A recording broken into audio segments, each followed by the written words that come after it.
Hi, I'm Morty from GNOWFGLINS. Welcome to the lacto-fermentation e-course. This is going to be a quick video just to cover something that you're going to see again and again and again throughout this e-course, and that is getting whey. Whey is a very frequently used starter culture for lacto-fermentation, so I want to show you how easy it is to get it. Let's first talk about what whey is. You get whey when you culture, ferment, or sour dairy. Now those three words are interchangeable and you'll see different people using different of them, so I want you to know that all three mean the same thing. What's happening when you culture, ferment, or sour dairy is that you allow beneficial organisms to proliferate throughout the milk as they consume the lactose, and their acids that they produce will curdle the milk into curds and whey. So, you know, if you've ever had a tub of yogurt and you open it up and you see some yellow liquid around the sides, that's whey, and the white thick stuff would be considered the curds. And the fermentation of dairy takes you from slightly thick all the way to totally separated curds and whey. It's all a continuum of the same process of souring. And so we want to capture some of that whey to put it to use in our fermentation.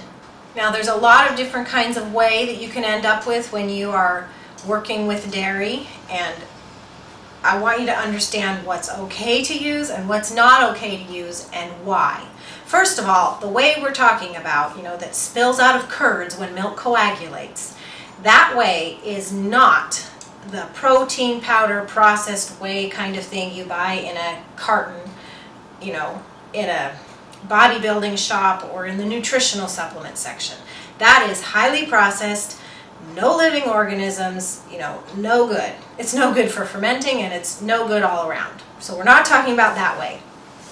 Now, you can get whey out of dairy with many different recipes, okay?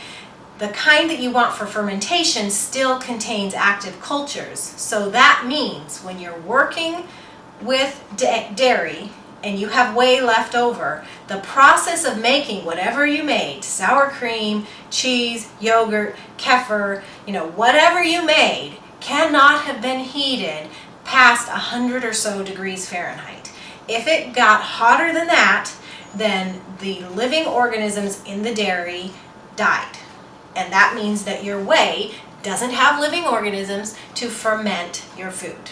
So here's how to tell if you've got the right whey or not. If you're culturing dairy, whether you're making buttermilk, kefir, yogurt, or any kind of cheeses, from the culturing time on, and for culturing, either you're using the naturally present organisms in the raw milk or you're adding a culture.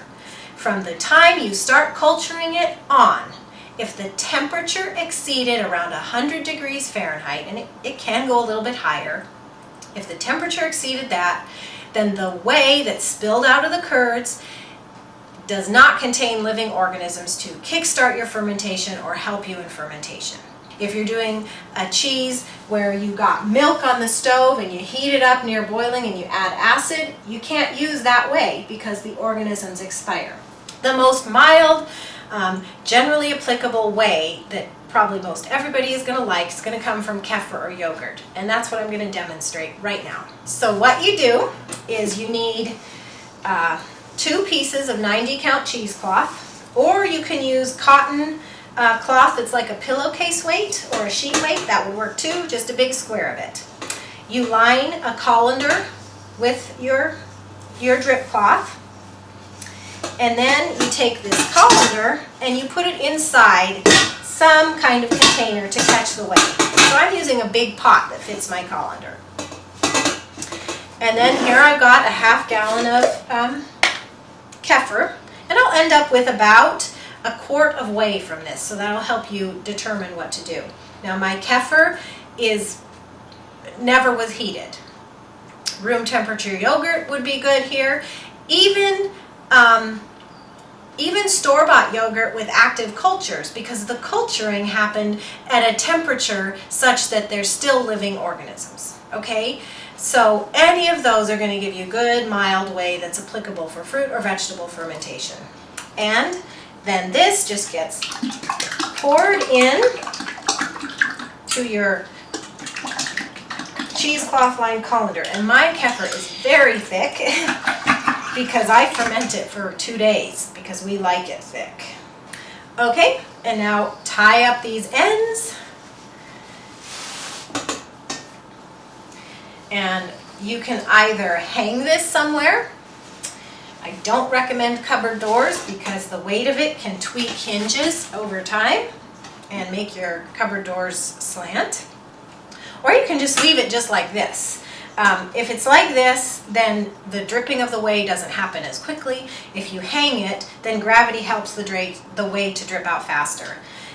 Basically, you're going to end up with yogurt or kefir cheese in here, which is delicious. Just use it like cream cheese. And then you're going to capture the whey that drips in here, and you're going to save it in the refrigerator for your fermentation.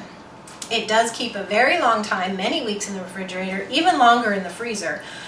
The organisms do last in the freezer, but over time they may die, so you wouldn't want to keep a long-term supply in the freezer. So that's your whey, and you're going to use that again and again in recipes of this class.